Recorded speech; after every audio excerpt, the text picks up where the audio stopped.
تغییرات مهم سیزن 3 کالاف، معرفی و اضافه شدن وایلد کارت ها برای مولتی و بتل. برای مولتی کارت های آورکیل از یک گان غیر تکراری به جای نایف استفاده کنید. تکتیکال شیفت، به جای لیتال از یک تکتیکال غیر تکراری استفاده کنید. بامبر، به جای تکتیکال از یک لیتال غیر تکراری استفاده کنید. و گرین، یک پرک قرمز بیشتر بذارید. وایلد کارت های بتل رویال شامل تکنیک 30% ریلود سریعتر و قفل شدن نشونه برای لانچرها، مدیکال کیت 20% افزایش پر شدن HP در صورت استفاده از آرمور، کویک ریکاور 20% افزایش سرعت شروع پر شدن HP، 20% افزایش پر شدن HP. این کارت ها رو توی جعبه‌های لوت میتونید پیدا کنید و همچنین در مکان‌های معین شده میتونید تعویض کنید.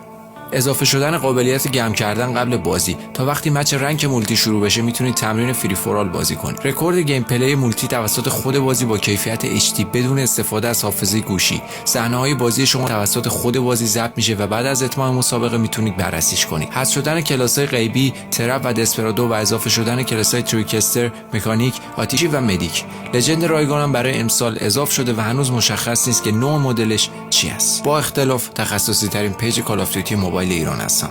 حتما فالو داشته باش.